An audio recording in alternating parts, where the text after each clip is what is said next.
Fox 5 Health News, obesity surgery showing success in teens, and researchers say having the procedure done at a younger age can reverse some life-threatening conditions. Wow, that's interesting. Joining us now is Dr. Devi Nampiaparampil. She is a Fox 5 contributor from NYU School of Medicine.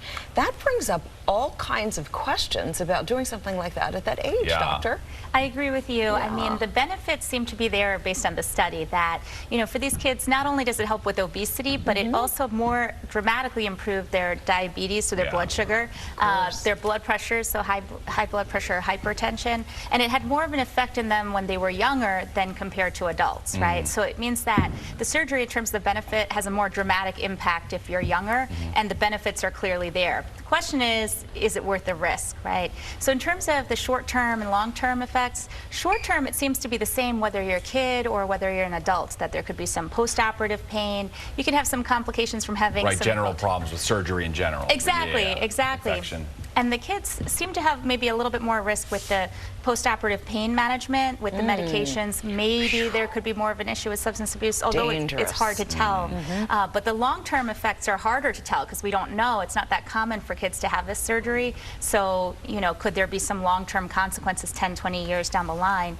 And then plus, kids, their parents make their decisions for them in general. So they may not have as much control in terms of understanding the risks and benefits. So really a very difficult decision. As well as emotional. Dealing with all of that could be good because maybe they feel better about themselves, but also adjusting to that life change. I agree. And when we think about obesity, it's not just about the size of your stomach, which is the type of surgery that we're talking about, right? That how much does it expand, how much food can you eat, but more about the whole thing, all the risk factors for obesity and everything else. So they would still probably need to change their diet, maybe have some psychological support, etc. And then being able to maintain that for a long time requires a lot more than it's a drastic step for sure. 100%. Okay, let's talk about this, which is an issue. Ultra-processed foods play a big role in overeating. In fact, a new study finds that it's not just the obvious sugary and salty snacks that are responsible. Many cereals, breads, and canned foods are also falling into that category. This is the American diet. I mean, this is what we grew up on, and it's not good. Easily to produce in a factory. Exactly. Yeah. I agree. Actually, when we talk about processed foods, I was wondering what are they talking about with these ultra-processed? So it's basically anything, not just the fast foods that we think about, but if you're talking about things being baked, which is a lot of baked goods, things being frozen, so even things that people use for weight loss, right? Sure. Canned foods, so soups, which again people use for weight loss. Anything that's dried, so dried fruits and stuff that generally you're using, for health purposes as a snack. So the study showed that basically they had two groups of people kind of randomized. Either you got a diet and you were housed in the same place, you either got a diet that was ultra processed, so things like, for example, for a snack, canned peaches, kind of in that sugary syrup. Oh, that syrup is, I know, when you look at the sugar content on that, it pairs the whole thing, right? Exactly. And then the other side was stir-fried sort of beef or chicken, and then things that were more like orange slices, so more natural, less processed.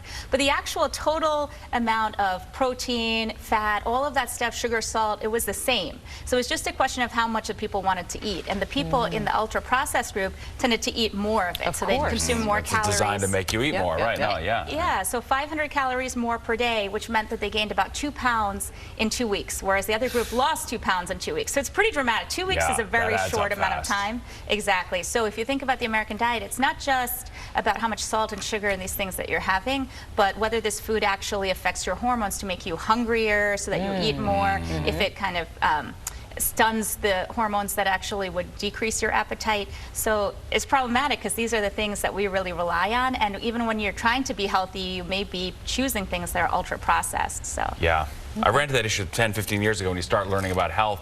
Things you think you're doing to be healthy aren't healthy. They're just what you were trained to think was healthy, but it wasn't good for you because it's processed. Exactly. I used to eat a lot of soup because I thought that seemed like a healthier option and maybe fewer calories. Salt, though, yeah, and then the processing itself probably have more and more.